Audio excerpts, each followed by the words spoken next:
বাংলাদেশের জাতীয় ক্রিকেট দলের সাবেক অধিনায়ক তামিম ইকবাল আজ ২৬ মার্চ ২০২৫ সাভারের বিকেএসপিতে ঢাকা প্রিমিয়ার লিগের ম্যাচ খেলতে গিয়ে হঠাৎ বুকে তীব্র ব্যথা অনুভব করেন। মুহূর্তের মধ্যে তিনি মাঠেই অচেতন হয়ে পড়েন, যা সবাইকে শঙ্কিত করে তোলে। দ্রুত তাকে সাভারের কেপিজে হাসপাতালে নিয়ে যাওয়া হয়, যেখানে এনজিওগ্রাম করে তার হৃদযন্ত্রে ব্লক শনাক্ত করা হয় এবং জরুরি ভিত্তিতে স্টেন্ট বসানো হয়। প্রথমে তার অবস্থা সংকটাপন্ন থাকলেও সৃষ্টিকর্তার অশেষ কৃপায় সর্বশেষ খবর অনুযায়ী তার জ্ঞান ফিরেছে এবং তিনি ধীরে ধীরে কথা বলতে শুরু করেছেন। তামিমের অসুস্থতার খবর ছড়িয়ে পড়তেই গোটা দেশ যেন থমকে যায়। দেশের প্রধান উপদেষ্টা ড. মুহাম্মদ ইউনূসও উদ্বিগ্ন হয়ে তার শারীরিক অবস্থার খোঁজখবর নেন এবং বাংলাদেশ ক্রিকেট বোর্ডের বিসিবি প্রধান নির্বাহী কর্মকর্তা নিজাম উদ্দিন চৌধুরীর সঙ্গে যোগাযোগ করেন, যেন সব ধরনের প্রয়োজনীয় চিকিৎসা নিশ্চিত করা যায়। তামিমের দীর্ঘদিনের সতীর্থ ও ঘনিষ্ঠ বন্ধু মাশরাফি বিন মুর্তজা সামাজিক যোগাযোগ মাধ্যমে আবেগঘন বার্তা দিয়ে লেখেন, তোর কাছে যাইতে পারলাম না ভারী।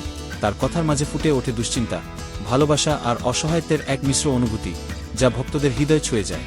তামিম ইকবালের দ্রুত সুস্থতার জন্য দেশজুড়ে লাখো ভক্ত, সতীর্থ এবং শুভাকাঙ্ক্ষীরা গভীর উদ্বেগ নিয়ে প্রার্থনা করছেন। সবার প্রার্থনা একটাই, বাংলাদেশের প্রিয় দ্য ড্যাশিং ওপেনার যেন দ্রুত সুস্থ হয়ে আবার হাসিমুখে ক্রিকেট মাঠে ফিরতে পারেন।